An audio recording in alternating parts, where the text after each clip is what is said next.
Ahoy, Buccaneer and Scallywags, and welcome to the Plunder Prediction Show, where today we'll be breaking down the 53-man roster.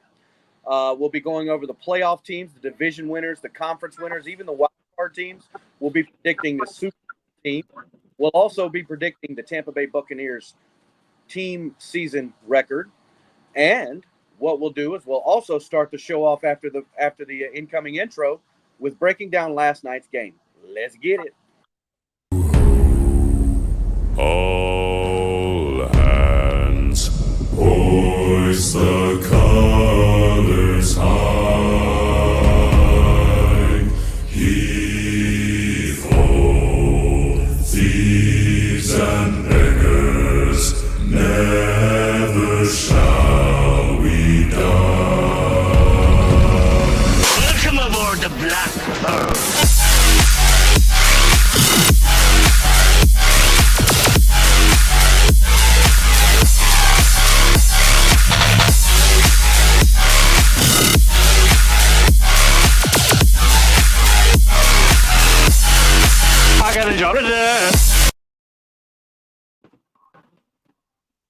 Hey, welcome aboard, everybody. How you doing, BucDad? I'm doing good, man. It's been a long couple of days, but it's been worth it. Look, a long couple of days can actually be effective. You know, you really get a workout in, you really strain yourself. And I've always believed that in our biggest struggles and our most critical times in life is where we learn more and more about our character than anywhere else in the world. Yeah. Or when you go and do a show with a few hours of sleep and work intermingling, along with being sick. Well, being sick is actually It makes 2 days feel like a week. well, let's get into the show, man. In the final game against the Dolphins, the Bucs came away with actually an impressive win, in my opinion. What were your basic thoughts about last night's victory? The game went the way I kind of felt. Like I told you a few weeks ago when we had started off. What's going on, Rob? We had talked a few weeks ago in the beginning of preseason, all I wanted to do was see how our depth looked. I wanted to see how this offensive scheme was going to look, but I really just wanted to see how the defense looked, or the whole offense and the team itself looked. The defensive depth looked real good. Yeah. The offense, they had their moments, but they looked real good. Yeah.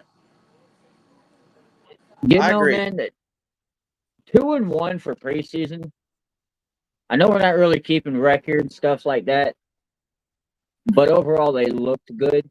We'll get into it more when we get into the 53-man roster. But overall, bro, I like how this team's going to look this year. I'm real excited. Yeah, I am too. We had a few players that didn't start. Notable ones were Mike Evans and Levante David, and it's highly expected, and I'm personally okay with that and satisfied. You know, not like it was any of my opinion or nobody cares, but excuse me. Those are the guys that you plug and play. It don't matter. I could take them on any team and plug and play, you know, within a matter of a couple of days. That's how well-rounded as far as the knowledge of the game and knowing what their responsibilities are at their position to the core. So that's a fact. Baker actually did really well the first drive. He led a drive down the field and it scored a touchdown. Rachaad White actually scored the rushing touchdown. Was very quick on that. Kyle Trask came in and had a wonderful night compared to a lot of people's opinions. He was 17 for 24 with 141 yards. He actually had 2 touchdown passes, no interceptions. He threw the ball really well. He had one pass to Jalen McMillan. And let me say this right now, Jalen McMillan might have sealed his number 3 on the position depth chart, he was listed earlier today as the third wide receiver for the Tampa Bay Buccaneers this season. So it's Mike Evans, Chris Godwin, and Jalen McMillan at number 3, and that would logically put Trey Palmer at number 4. So you can highly expect everything that I've said about this guy. There's big things to come, guys. This guy is going to break out. Look out for the potential offensive rookie of the year voting being led his way later on in the season. Just keep an eye out on that. I was going to say, man, realistically, I could see this dude being rookie of the year. And I see that catch that he made last night just being one of many. He's made a couple of nice catches. That cat is going to be a human highlight reel in Tampa if he can stay healthy. Well, Cody Tompkins, I can't remember. What is it, Thompson? I think it's Cody Thompson, led all the wide receivers with 7 catches for 45 yards. And then Bucky Irving, he led the way with 6 carries for 26 yards. The team actually had a total of 95 rush yards. So not great, but not piss poor. A good productive game for what we needed. That final score was 24-14.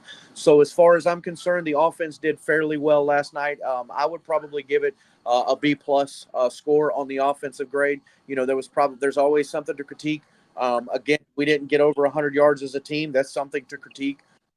So there's other things that we can go build off of as a team, and I think they will. But all in all, we played very good as an offense, I believe. Yeah. Go ahead.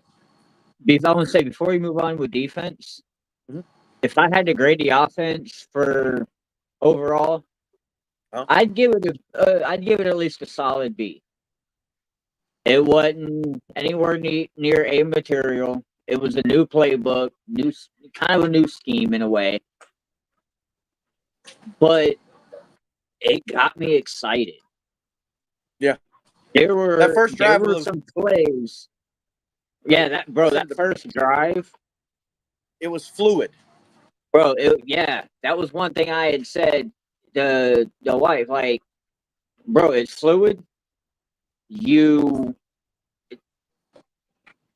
can't ask for anything more than that, man. No. Like, they went down the field. Yeah, I was going to say, bro, Rashad White on the ground. You had Sean Tucker in there. Bucky Irving being in there, but Rashad White, bro, just shows why he's going to be in the mix, bro. One drive. He's going to be in the mix for MVP this year. One drive. Look, listen to the stat line. One drive. He had 4 carries, 16 yards, 1 catch, 17 yards. He touched the ball 5 times, and he pushed the ball halfway down the field. He is literally half of the offense. Yeah, he showed it.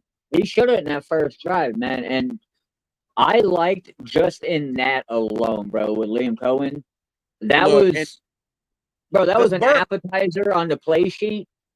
But that was nice. Dude, it's nasty. Just think about it. I'm getting chills over here. I can't shut up over here because I'm literally thinking while you're talking and praising right behind me, Rashad White, bro, I am talking and thinking Bucky Irving because his speed and his bursts through those holes was really, really nice. Bro, and Sean Tucker going with it. Dude, it's going to be nice. Yes, it is. So on to the defense. Tavarius Thomas had 8 total tackles, and 4 of them were solo tackles. Chris Braswell in the first quarter, I think it was the second Dolphins possession, ended up getting in the backfield and getting a sack. It was on Mike. What was their quarterback's name? Mike White. Mike White. Thank you. Mike White. On Mike White and the linebacker Antonio Greer Jr., I think. He actually had the game's only turnover with the interception. And again, there wasn't a bunch of stat lines on the defense. When you look at the stat line, you can go to the Buccaneers app or ESPN, or you can go anywhere. But you can look at the stat line on the box scores, and there were a lot of Buccaneers listed. So there were a lot of players out there getting their hands near that ball when it comes to the defensive perspective, because they were trying to show up. There was only a few spots on this team left, and I believe most of those vacant spots were going to be filled by defensive players and special team players, because the offense is really set outside of a couple of backup pieces on the offensive line.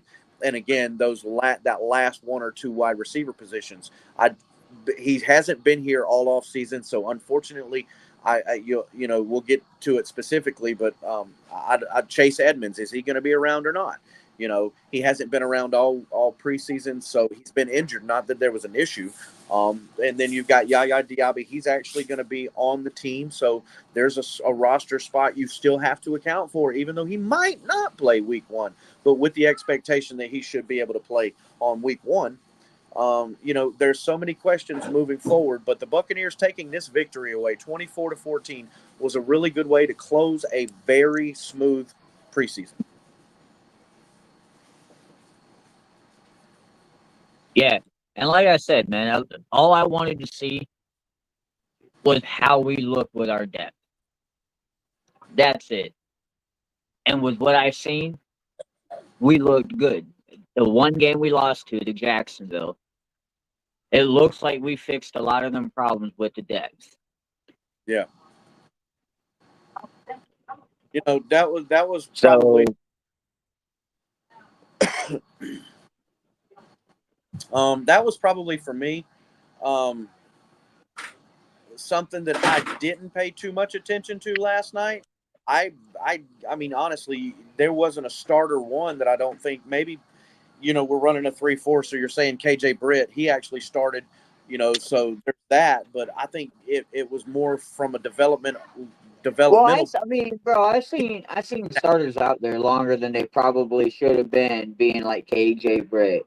I did see Yaya Diaby out there a little bit.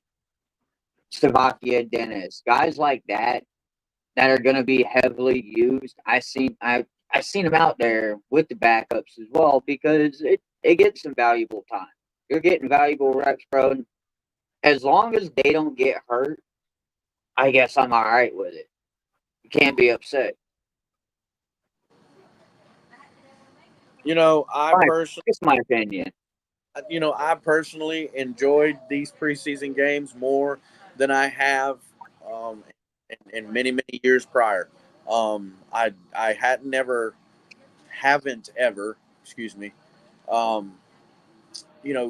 paid this much attention to it. And I've focused on a couple of players, but man, I was really looking at certain players that I knew where I couldn't get a stat line from to help aid my judgment on their play. Like the offensive and defensive lines. The defense is really critical to pay very close attention to, because stat lines are very misleading on the defense. You want to look at certain ones. The offense, if you're in a skill position, are you producing? Basically, you'll see that in the stat line. And go in depth and see how many times you got thrown to versus how many times you caught the pass. And then you look over here on the defensive side of the ball, how many deflections did they have? So you take all of these things into consideration when you're trying to break down. And look, I've had some people say, hey, you watch the game just like me. I do. But how many hours after the game do you put into it? Me?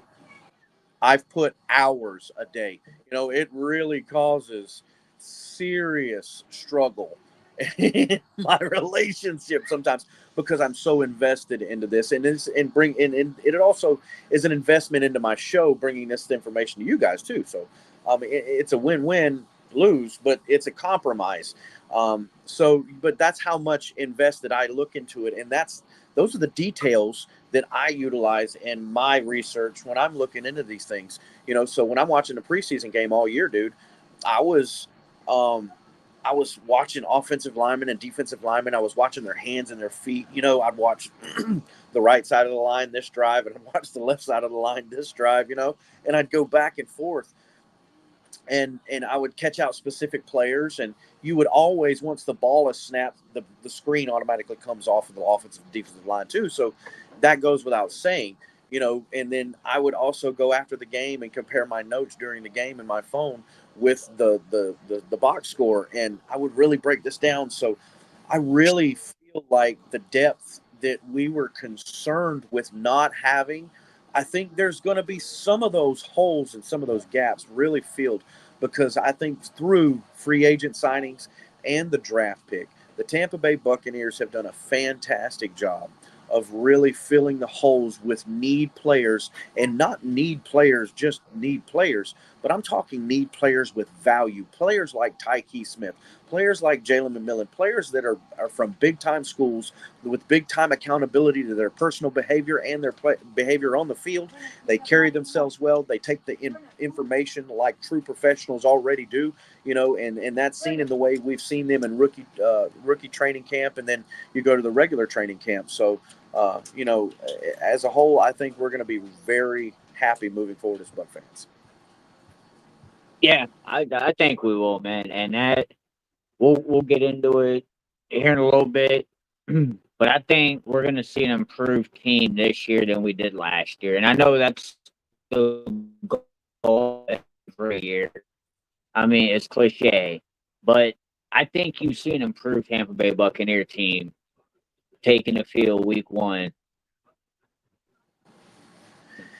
Yeah, My I humble do. opinion. To speak on that improved team, let's go ahead and get into it and get to the 53-man roster. So how we're going to do this is I'll break down my 53-man roster. You've said you've got a 53-man roster to break down, and then what we'll do is we'll kind of see where we differentiate from each other. I'll tell you, it was really tough for me.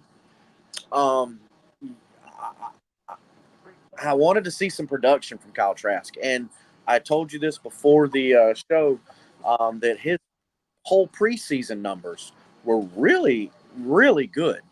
But to have a guy like Baker Mayfield who will do what it's gonna take sometimes, even when it could get you a little bumped up, to have a guy that you can depend on for a couple of snaps, a couple of plays, a couple of drives, even a couple of games, is a very critical thing for a professional football team.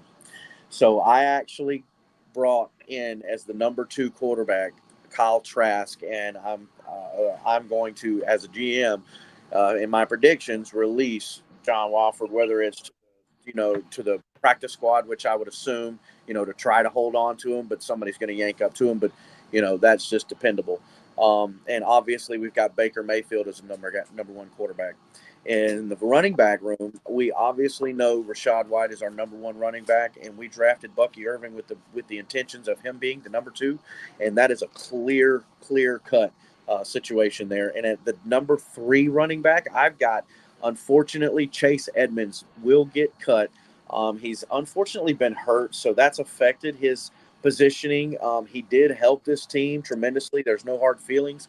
But Sean Tucker is going to take over that number 3 running back position. At tight end, we have the obvious Cade Otton as our number 1 tight end. Our number 2 tight end that I predict this season is going to be Payne Durham. And I also believe that we're only going to keep 3 tight ends, and the 3rd tight end is going to be rookie from the Washington Huskies, Devin Culp. And the most important the most important group on the team, in my opinion, the wide receiver group. Mike Evans is obviously the clear above beyond number 1 wide receiver. Then you got Chris Godwin separating himself from the rest of the team as well, below him, being the number 2 wide receiver who could potentially be a number 1 wide receiver on 25-plus teams. So that being said, you've got Jalen McMillan at number 3. I predicted that at the beginning of the offseason. I'm not piggybacking on the franchise's decision. I am fanboy Jalen McMillan. Ask BucDad. Oh, yeah. I've got Trey Palmer as the number 4 wide receiver. I've got Sterling Shepard and then Cam Johnson. And I heard a lot about Cam Johnson. I watched a lot about Cam Johnson, and I saw a lot from Cam Johnson. So I was impressed with him that I believe he's going to make the 53-man roster. And to finish up the offense on the left tackle position, do we even need to say that guy's name? Tristan Wirfs, the obvious true cut. and a guy that's been on the team for a few years now, who's a savvy backup, who we can depend on, obviously, because he's been around and he knows the squad. He's been around the team for a couple of years. Justin Skule at left guard, starting, because I think it's just going to take a little bit more. This guy's at left guard. This guy's starting is probably going to save his job if he plays that good, and that's Ben Bredesen. Okay, he's brought in, and to help, but our obvious starter was the Sua. Help me, the injured guy, Sua. Damn, I fucking can't remember his last name. Give me 1 second on this. I got to work on that. Anyways, that bolster for the run game. He is a very beefy run blocker as an interior lineman. So him going down was a big question mark in the run game. And keep on. I don't have him starting, but I really believe Ben Bredesen will go ahead and get the start with his experience as far as the veteran versus a rookie. But I also see Graham Barton has already been announced to be the number one center for the Tampa Bay Buccaneers with Robert Hainsey. And the Robert Hainsey has an asterisk. Robert Hainsey is probably the most valuable backup we have. Okay. But is that value too much to risk if we potentially trade a guy that could potentially start for a lot of teams in the league at interior lineman anywhere? So that's a question mark moving towards the beginning of the season, because I also predict that the Buccaneers, will likely make a trade before the beginning of the season to fill a hole or two. At right guard, I have Cody Mock starting, and I also have Elijah Klein behind that. But Elijah Klein, let me stop right there and bring it to you. Before it's over with, said and done, Tristan Wirfs, Elijah Klein, Graham Barton, Cody Mock, Luke Goedeke will be your starting Tampa Bay offensive line before the end of Week 6 is my prediction. Okay. So that's what I've got right there. I've got a total of 9 offensive linemen on the team, so that gives us a little bit of depth due to injury or bad play. Say a guy's just not playing good. It happens from year to year. I don't expect that kind of situation here in Tampa, but because Luke Goedeke, he's improved. I believe he's improved tremendously. I believe Cody Mock is going to be a different player. Graham Barton has proven his value at the position, and he's still got a ceiling that is so reachable, but yet so far away. That's how good he can get. So I believe the offensive line fixes. Jason Light and the staff have really done a damn good job. So shout out to the head office of the Tampa Bay Buccaneers down in One Buck, and the scouting department. All of those guys that have everything to do with bringing in players for the squad. Because I really looking at this on paper. Shit. That's all I'm going to say. Shit. This offensive line, shit. All right. Let's move on to the fun stuff. That's the defense, man. I really love the defense. This was tough for me. Filling these holes on this side of the field was really tough for me. Left side, now some of them were obvious. That's what she said. Ha, ha, ha, ha, ha, ha. Oh, man. Jake.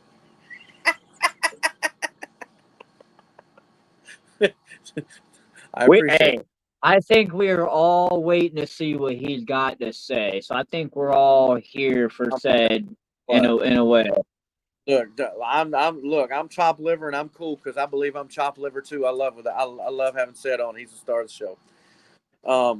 But on the left end, I have left end one, Kalijah Cansey.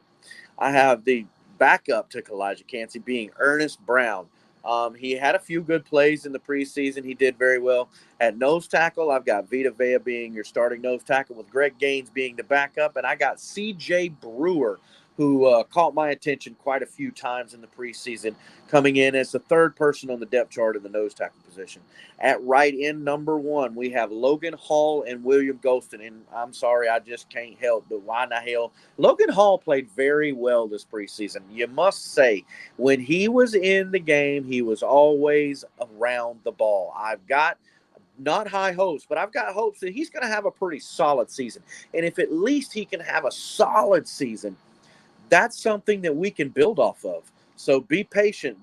Sometimes just like it takes, sometimes when your brother's 13 and he's got a full-blown mustache and goatee down to his nipple ring, and you took till you were 21 to even get a Hitler stash going, everybody develops at different times. So just be patient and see what we got coming. So he could have, again, a great season, and I wouldn't put hopes on that, but a solid season wouldn't be a far-fetched for this guy, based on the way he's playing. Again, we got to remember it's backups, but if he knows what to do and you do it enough as a professional, it's going to be easy to do against anybody.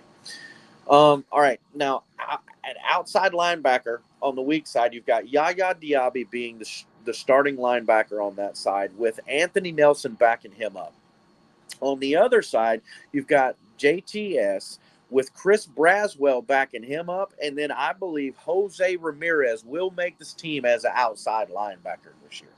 On the interior linebacker, yes. On the interior, you don't think Chris Braswell beats out JTS? I'm not sold on starting him game 1. I digress, but okay. On the interior, I've got Levante David, KJ Britt, who played a decent amount in the preseason, and he was all over the field. KJ Britt and me has sold me. I don't even need to see no more to believe in him as a starter. And then you got Servassier Dennis, and I've got Kalen Deloach coming in as the 4th interior linebacker, which his responsibility mainly you'll see him on the field more so during the special teams portion of it. He was a very, very, very solid special teams. I've got a lot of history and knowledge about this guy, and that's why I feel like he can make that 4th interior linebacker position because of his special teams prowess at Florida State. He was top notch. I mean, one of the best in the league in the college football. The 2 years that he played at Florida State, fantastic special teams guy.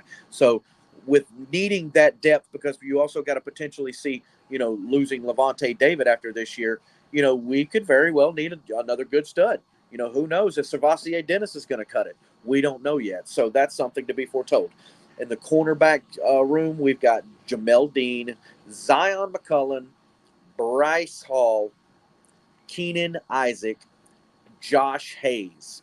And those are 1 through 5, with your nickelbacks being Christian Isian and Tavarius Thomas. At free safety, I've got the number 1 guy, obviously, Antoine Winfield Jr., with Kayvon Merriweather backing him up. At strong safety, I've got Jordan Whitehead with Rashad Wisdom coming in at number 3. Tyke Smith also made the team. He's a sort of like a nickel back, kind of like Christian Isian, who could play nickel. He could play safety. He's kind of one of those versatile guys, but I believe he makes the team. Now, the kicker, obviously, Chase McLaughlin. He missed, two field goals this preseason, I think. I'm not too concerned about the guy. I do believe we're still in good hands. I think, it'd be nice to obviously see him make those kicks, but just like everybody else, he's also in preseason, guys. He also does have time where he kick the ball all the time. So now, once from the time training camp starts until the time the season's over, all they live is to kick the ball. But you just like everybody else, they're in preseason too. So I'm not really worried. The Bucs signed him long term, and if you know anything about kickers in the Tampa Bay Buccaneers, we have had rough luck. So I don't believe that they would have signed him if he wasn't that guy to be able to depend on. So now here's my surprise move of the roster. Chase McLaughlin is our kicker, and our punter could be Jake Kamara. But hear me out. What would this be? A heel turn? Might be a heel turn. It could be because look, I love Jake Camarda. I think his personality is good for the team. I think he's a good team player. I watched him in college with my family being from Georgia and me being a Georgia fan, impartially as well as a Florida State fan. I watched that guy, and the kid had a cannon for a leg. Like he could kick the shit out of a football. And when he was drafted for the Bucs, it was really cool. And I was like, okay, the Bucs got a really good kicker here because this dude's got a cannon for a leg, and he's athletic at the same time. And this offseason and preseason, he come into form, and what we saw wasn't impressive. He didn't kick a ball over 44 yards. He didn't punt a ball over 44 yards. Okay. Due to the point to where right before the second game of the week or the preseason, coach actually brought on another kicker. His name was Nolan Cooney. Nolan Cooney actually made 2 punts yesterday, both of them clearing the 50-yard mark. That gave Camarda 3 under 40, 44. It could have been 46, but 3 under 50. And then he being Nolan Cooney, had 2 punts over 50. Punters from year to year can find hard times finding and keeping jobs because from year to year it can change because of their value, unless you're a clear-cut guy like some of these guys in the league. Pat McAfee was. Pat McAfee was an easy one to point out as far as, and what a Steve Wisniewski, the guy that just left from 49ers. He was a guy that they kept out there for years, Wisniewski was. But outside of those are clear and above the breast. So I see Nolan Cooney making the Tampa Bay Buccaneer roster as a kicker. And he's a younger guy. So that's me. What you got?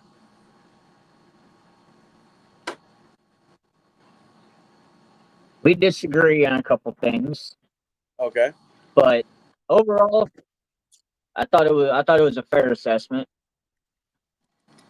Mine, I got Baker as your starter, Kyle Trask. Yep. Unless there's a deal to be made for him,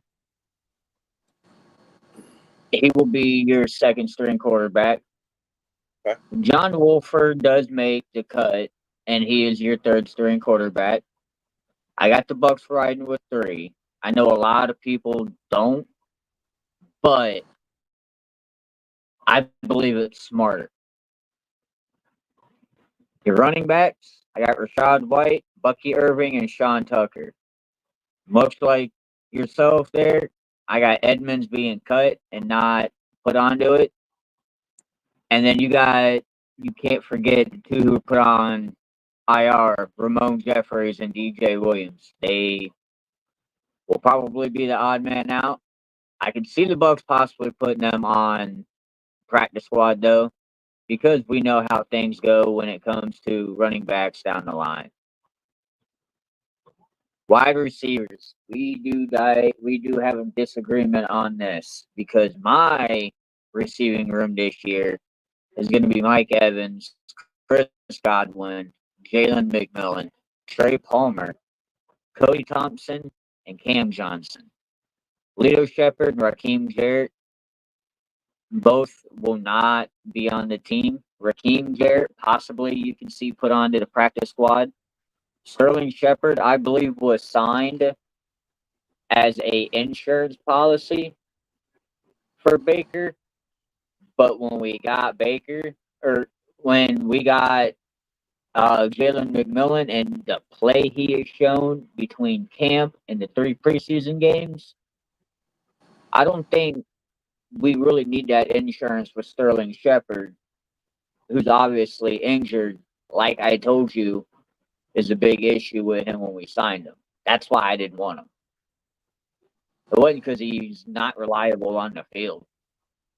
The dude's a solid receiver. He just can't find the field. So he's going to be the odd man out. But I think the receiving core that I got is gonna win us some games. Tight end room: Kate Otten, Payne Durham, Devin Colt. My offensive lineman: I got Tristan Wirfs, Ben Bredesen, Graham Barton, obviously, is your starting center, as we know.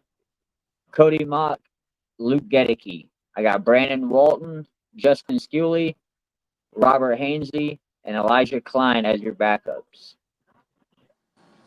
Okay. Your defense alignment. I got Vita Vea, obviously. Kalijah Kancey. I argued with myself over this, but Logan Hall makes the team. Greg Gaines, William Goldston, and Ernest Brown IV. Your inside linebackers.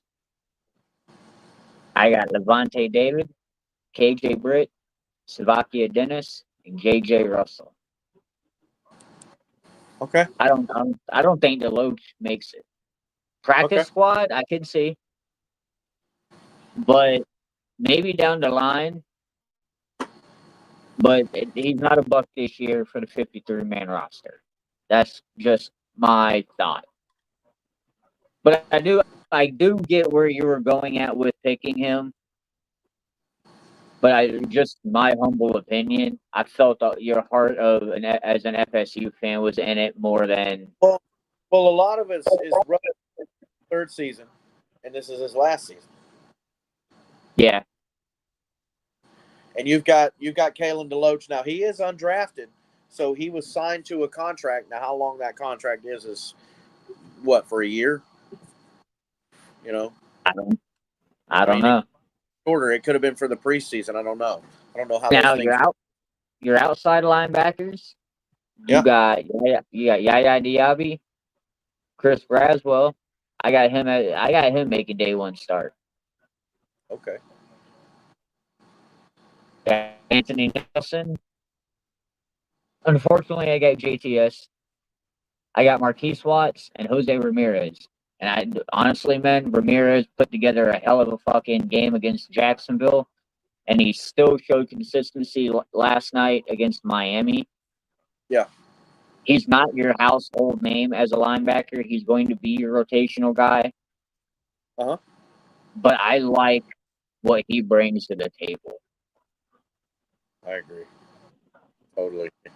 Your corners. You got the right man that got paid, Jamel Dean. Zion McCollum starting across from him. You get Bryce Hall, Josh Hayes, and Tyreek Funderburk. I hope I said that name right. Yeah, Funderburk. Okay. Safeties, obviously, man, you're going to have Antoine Winfield Jr., which is your number one safety in the NFL. He's reuniting with Jordan Whitehead, bro. I'm excited for that. I don't care.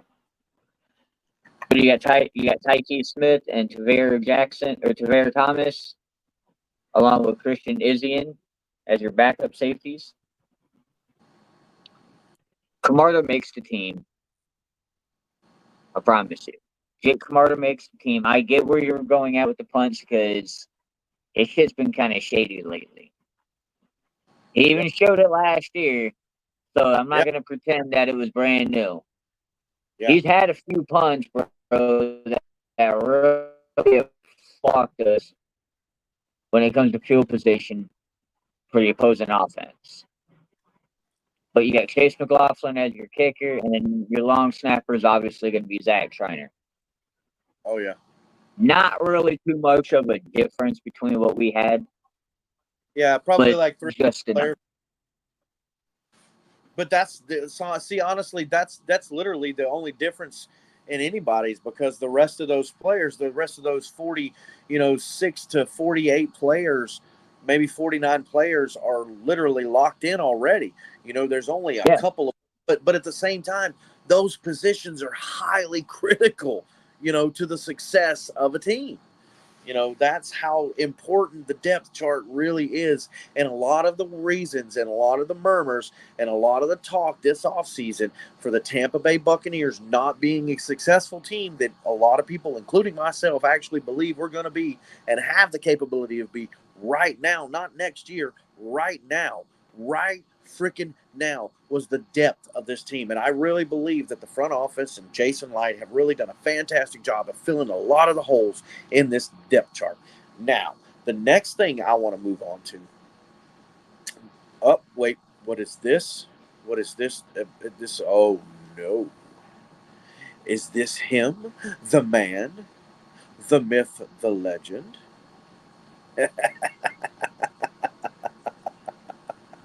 What's up, Sid? What's up, Sid? What's up, Sid? I like that fitting. Oh, it's always clean. Uh-oh. He finna kill me. You finna kill me? I ain't going to kill you. Okay. So next thing we go into, unless you want to go ahead and put out your 53-man roster.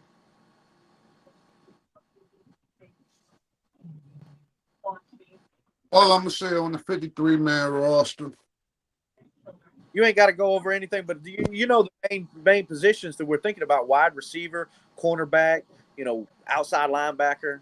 What are your thoughts on those positions? Sterling Shepard ain't making this team. He was nothing more than a camp body.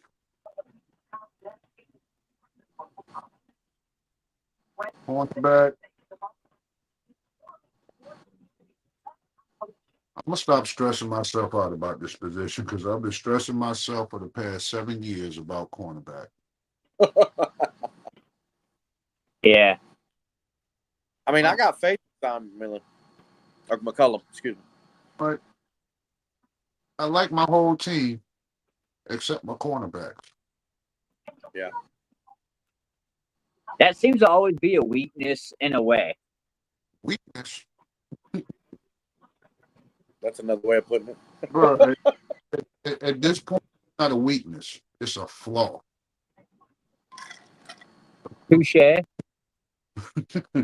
And for us to be coached by a defensive coach, that's actually a black mark, This is why I was so late. I was waiting on this to come. Absolutely. This guy. Hey, we had enough to talk about to keep it going. This guy. Are we going to get a reveal on the show? Is this one of them said? Okay. This ain't a hat. This is household. Yeah, fair enough. I can believe that. My dog bought a toilet brush. No, he bought.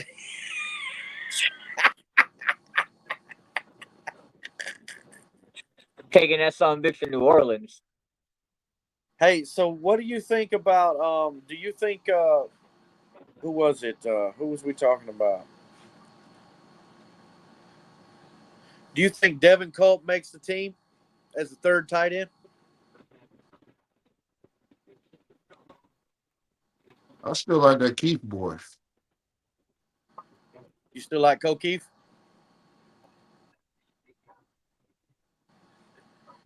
Maybe Devin Culp goes to the practice squad. I don't think he has a job. I think somebody's going to snatch him up.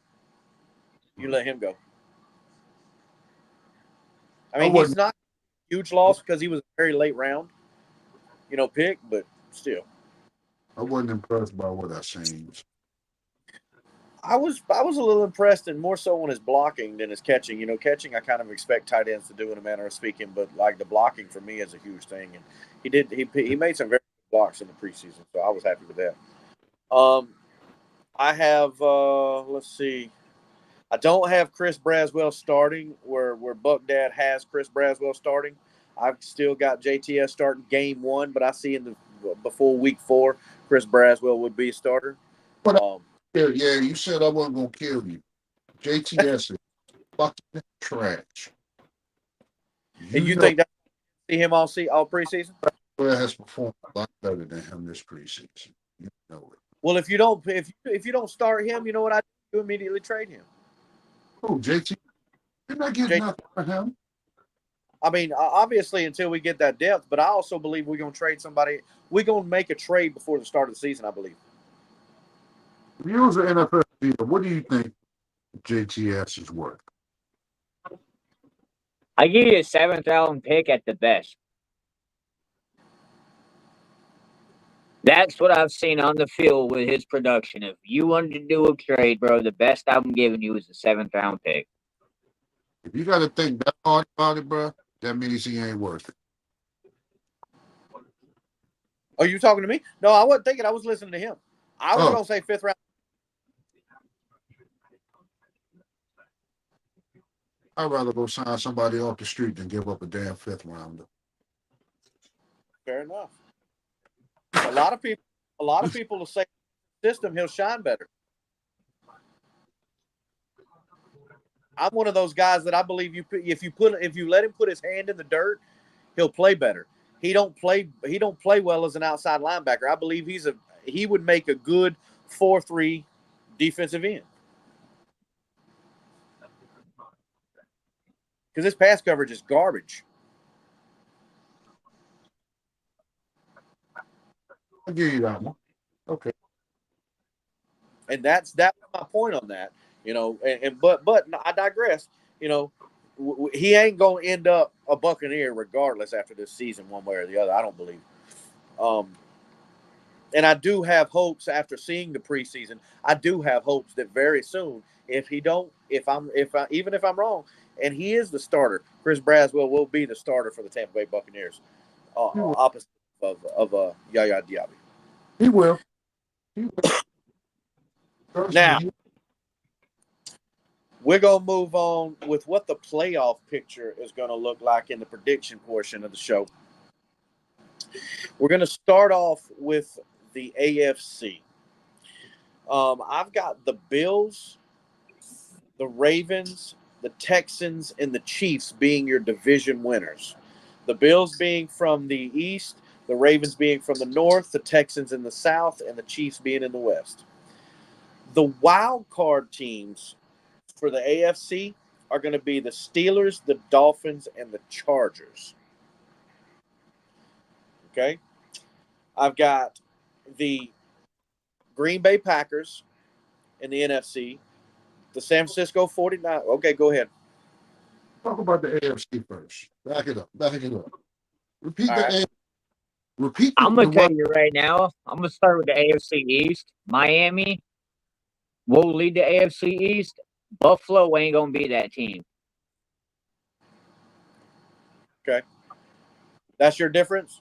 No. I want you to repeat the wild cards again. The Steelers, the Dolphins, and the Chargers.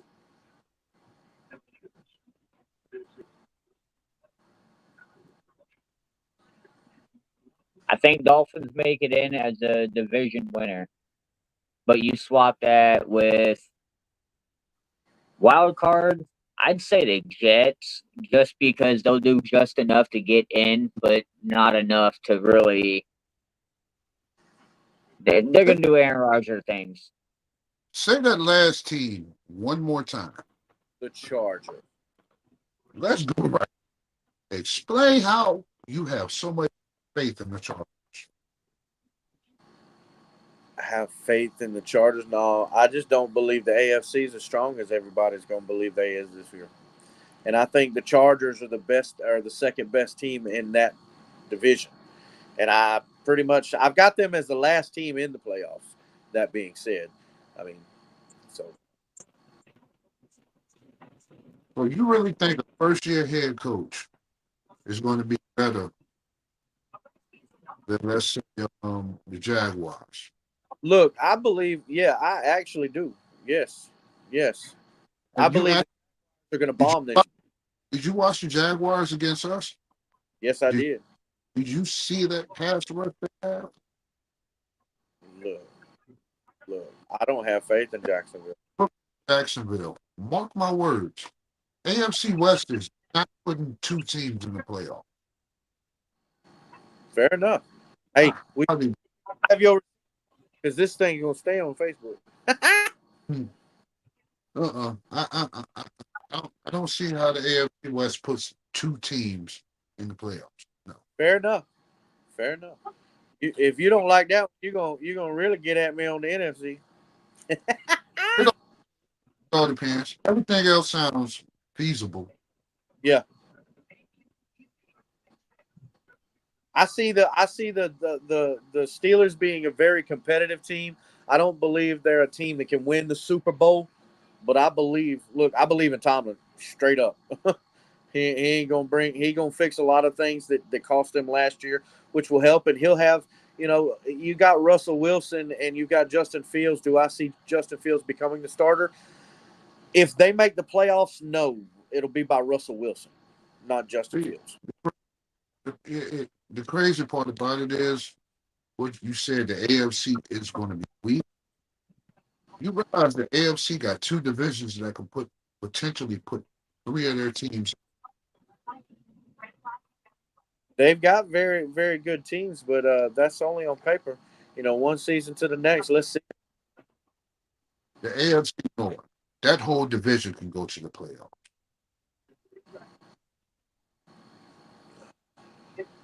I'm not. But look, you got to get a quarterback in Cleveland before you got me believing in Cleveland, for one.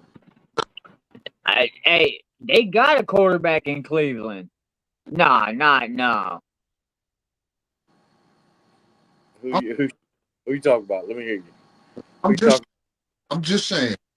Let's go to the NFC. I want to hear this. Jameis is gonna unseat Deshaun Watson in Cleveland. Look, I'd love to see Jameis succeed because that is how the Cleveland Browns roll. Fair enough. Well, in the NFC, I've got the Cowboys winning the East. I've got the 49ers winning the West. I've got the Green Bay Packers winning the North. And I've got the Tampa Bay Buccaneers winning the South. I was about to punch you through the phone if I thought you was going to say what I thought you was going to say. I've got the Detroit Lions and the Chicago Bears, along with the Falcons, as your wild card teams. So East, West, I only put one playoff team.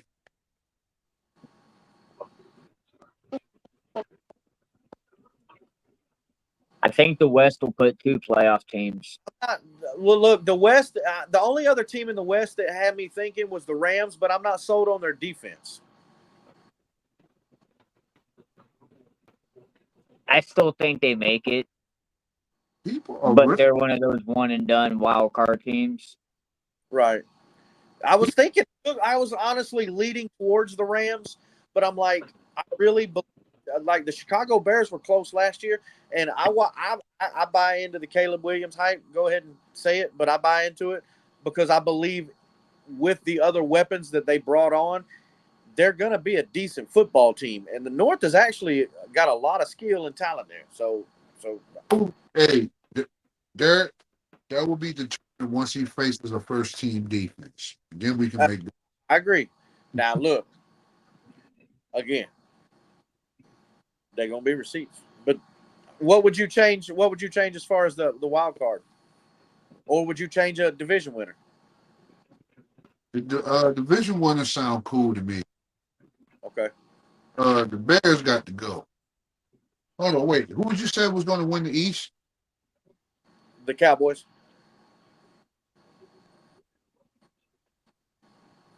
That's a fair assessment considering how shitty the East really can be. Yeah. I don't trust Philadelphia yet, but they were my second guess. But I just got to go off paper with the Cowboys right now.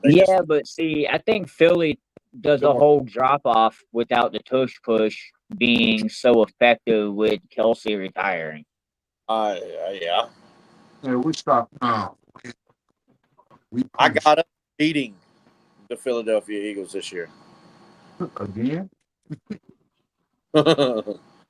Fun fact: the Philadelphia Eagles are 1-3 since 1-3 versus the Bucs since Jalen Hurts quarterback. Right. So in the conference championship games this year, I predict that the Chiefs and the Ravens will play in the AFC Conference Championship game. I believe the Chiefs will win and get to the Super Bowl yet again. Yeah, but I still disagree with it being Baltimore. I don't think Lamar can carry a team on his back. to that title game, man. Who do you think gets in that game? I'm gonna go underdog, bro. If they can really pull their shit together, you might see Houston up there. They were my second guess as far as the opponent. Houston was my next team that I would have probably put in there, but like I believe again, it goes back to my MVP vote for this year. That's where I get that from. But again, I can't see until somebody beats Patrick Mahomes. He's going to be the AFC champion every year for me. I mean, I just like it's just that, and as long as that base of a Yo, team, it's almost like not even to be a dick about it, bro, but it's almost like Tom Brady and the Patriots. it really is. It really is. You got to unseat him for me to take my confidence out of him. In the NFC Championship game, I've got the San Francisco 49ers and the Tampa Bay Buccaneers. I have the Tampa Bay Buccaneers going to win the Super Bowl against the Kansas City Chiefs. He's leaving. He's leaving. He left, y'all. He left. His hopes are that high. I'm fanboying right now. Hey Jay, I'm gonna digress, bro. I don't think the Bills are gonna shock anybody with Stephon Diggs being gone. I don't think they're that team no more. Fair enough. I think I think Stephon Diggs being gone, bro, just took that ability away, and that's why I got Houston representing the AFC in the title game. Because you know, bro, I think you hand CJ Stroud somebody like Stephon Diggs. That could be something fun. Fair enough. Fair Like point. I said, if they can mature and get their head right, that could be a dangerous ass team in the AFC, man. Yeah, they can be. Now NFC, I can respect you got the Bucs going to the NFC title game because I do think we'll be better than we were last year. Like that loss that we had in the divisional round, I think we avenged that. Maybe we do make it the NFC title game. I just don't see us being that good of a team to make it out of the NFC title game and into the Super Bowl this year. I would love to see it. You know it, bro. Like, if we were celebrating a fucking Super Bowl at the end of the season, you'll probably be the only one on the show to have said it. But I'll leave Crow by saying I don't think we're gonna win it this year. I don't think it's the year. Fair Derek? enough. Here you Derek, go. Here it comes. I'm ready. Derek, My hands are in my lap. calm Nice. down. Calm down. Take Okay. your emotions out of it. Take your emotions out of it. Let's think logically, okay? Okay, good brother? I'm ready. Okay. What feasible way do you see us reaching the Super Bowl? I see us. Oh, let's go down this rabbit hole, BucDad. Let's entertain this. I can't look at him right now. I got to talk to him like this. Fair enough. It's like a horror movie. Let's talk about this, Derek. You know what? You're Derek Stevens. Okay. Well, he called me by my name. I know I'm in trouble.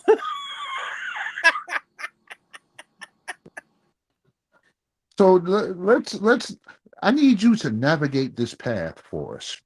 Give us an itinerary. Let's see this. I have the Tampa Bay Buccaneers going 14-3, taking losses. We'll split the season, going 5-1 in the division with Atlanta. We'll go 5-1 in the division, and we'll split the season series with Atlanta and lose one to Atlanta. And we're going to lose to the Ravens, and we're going to lose to the 49ers in the regular season. I don't see us losing anywhere else. So we're going to lose to the Niners and then beat the shit out of them in the playoffs. That sounds like a Super Bowl run if I've heard it recently. I mean, we literally did it in the Super Bowl, Cedric. For real. In fairness to your statement. I asked for this. Oh my God. I can't get mad because I asked for this. You did say you'd come on the show. I tried.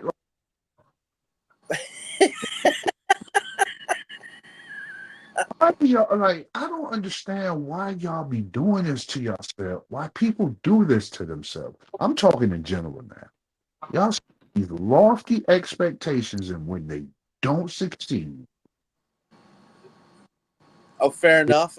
So I honestly, in the utmost respect for you, I almost could have scripted your reaction. It makes it like so much better, um, to know that I was right and knowing that you would honestly, you, yeah, you almost got therapeutic there, and it felt good. I feel really good now that I felt way better now that I'm egocentric. But at the same time, what do you predict the Bucs going as far as record this season? ceiling, floor, 7 games, ceiling, 11, second round playoff team. Okay. Yeah, I'll go. You know what, man? I'll say we can make that NFC title game, depending on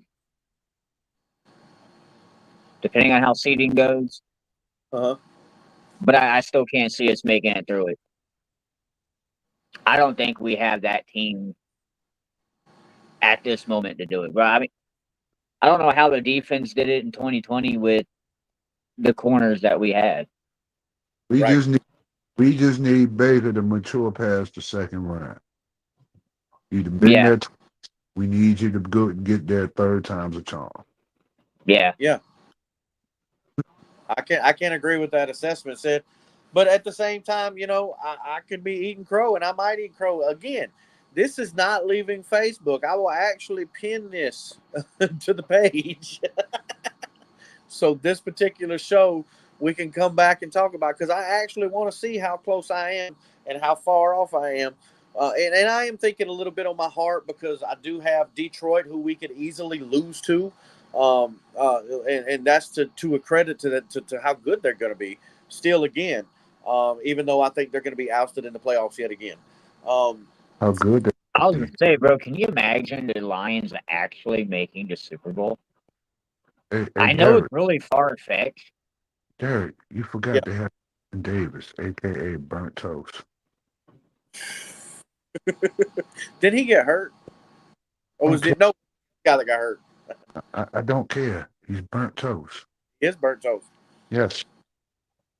But so yeah, now the MVP of the league I have is Lamar Jackson, um, and I have the offensive rookie of the year being Caleb Williams in the NFC. Is it just one, or is it one in a division, each division or conference? I mean, No, you got an offensive rookie and a defensive rookie. yeah, okay, that's what I thought. Well, I've got Caleb Williams and Teron Armstead, the cornerback for the Detroit Lions, Okay. as the rookies of the year. I think Caleb Williams is going to, because he's quarterback, is the biggest reason. I mean, in all honesty, if Roma Dunze was playing on another team, I would say he had a shot at it. But if he's in contention for it, it's going to be because of Caleb Williams. So I Yeah, think that would kind of divert his value in that competition, particularly. So because I really like him, like he made some I really got I got Braswell being a possibility for defensive rookie of the year. dude. I hope the shit I eat crow on Just that. because, and I'll did, hey, said went black for or said went camera off for a minute. Yeah, he can't. He's So still only reason I'm saying that, bro, he followed Will Anderson in Alabama, bro, was putting up the same production when he left. Then you get, Will Anderson going to Houston, doing his thing last year, bro. I think Chris Braswell follows them steps in Tampa and will be put up in contention for defensive rookie of the year. I don't know if he wins it, but I know I will say his name will be up there. right. What's your opinion, Sid? Uh, Who you got winning MVP this year? Who you think? really don't get all involved in that and stuff. right? But if I had to make a guess, and I actually want to see him win one, and he deserves one, I want to see CMC win. So if that's the case, you got San Francisco winning the Super Bowl. I got them as currently the best team in the NFC. Fair They, enough. they probably will be representing the NFC Yeah. in the Super Bowl. Yeah, fair enough. Well, Yeah, at this point, bro, I still think San Fran's that team. I think they look. I really believe if they could get that Brandon Ayuk to get his ass on the field, I believe that makes them another level type team. And that's what's scary about them is that if he can at least for this year be on the page of the San Francisco 49ers and playing to their thing and going out and playing the best and then go making whatever he wants to make because the team with the most money that can get you, the most money next year will give it to you coming off of that kind of season. So especially one that's touted to be the best team in the NFC, which could get to the Super Bowl and potentially win the Super Bowl. I mean, I've got them losing in the NFC Championship game to the Buccaneers. Ced's got them virtually in the NFC Championship game being the best, and that's on paper. So, that team could really be a good team. I don't think I disagree with the Atlanta comment because I don't think they're as hyped up as the media wants you to be on. So you don't buy into Raheem Morris? Falcons are the best. I'm not disagreeing, bro. It ain't the head coach, man. It's the players on the field. You think One it's the playoff players? win in one playoff win in 8 years. All right, I take my comment back about San Fran because I forgot about them. Falcons are the best team in the NFL, bro.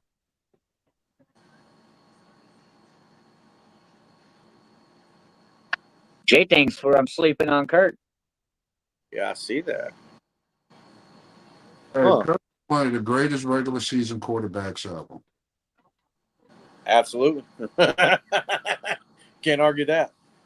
But I don't see him making a deep run in the playoffs with him at all. They won't. He's like Baker. He's like Baker. He's allergic to the second round. At this point, I can't argue against that. You can't. But You can't. But I predicted different. I can't argue against it, but I predicted different. So, but to be fair, like 9 million of these are done a year, and only like a half a percentage of them are actually close to fucking right. So, it's not easy doing this. You got so many inconsiderate and unbelievable things into the equation, like injuries, just from running onto the field. We saw in the playoffs last year, wasn't it, Ced, where a 49ers linebacker running onto the damn field had a season-ending type injury. It was one of those non-contact injuries. So it's something as simple as that can change the whole destiny of a team and how the season's going to turn out for not only them, but other teams that they play, because now that gives them a head up. So it really changes the whole dynamic of the whole league when one team has a major drastic change like that. So anything can happen. Anything can happen. It really can. You're absolutely right It'll about be real interesting to see, man. September, what Yeah. is it? September 5th, season kicks off. Yep, Yep. September 5th. As a matter of fact, this is actually going to be, we're on Saturday, so this is my next shows. 2 shows will be on Thursdays coming up before the Buccaneers' first game of the season. This next show will be focused all on offense and focused on how we expect the offense to come out and fire off in the regular season against the Washington Commanders at home at Raymond James Stadium. I expect, looking at last night's game, watching the majority of the starters over here versus the majority of the starters over here, I really, really, really had high expectations coming into it. I actually mentioned in the pregame show that I wanted to see the Buccaneers actually take a step forward and show me some quick efficiency as opposed to waiting later in the game, really coming to the game starting off something, because that's how these teams that have high success really do. They start off from the beginning of the game and they really start off and that was something that Buccaneers had a problem with last couple of years, is getting off hot on the offensive side of the ball. So I expect a lot of that out of that, and then the following week, the final week of the preseason, before the Buccaneers start on that Sunday against the Washington Commanders, we'll be going over the defensive expectations against that Washington Commander team. But until then, you can find BucDad at Real88. That's ReelEighty, the number 8. You can also find me at the Plunder 2023. Until then, Ced, I appreciate you coming on. Love having you on the show every time. Thank you for going easy on me. But I will know that you are going to remember damn near everything I said tonight. You're going to hold it against me soon. So until You're wrong. If yeah, you're go ahead. if you're wrong, Oh, if I'm wrong, absolutely. Oh, and absolutely wrong. I will- That's what I. That's why I bring you around there, because I can stand straight. And BucDad, I will see you Thursday night on the Plunder. Everybody have a fantastic Yes, week, sir. guys.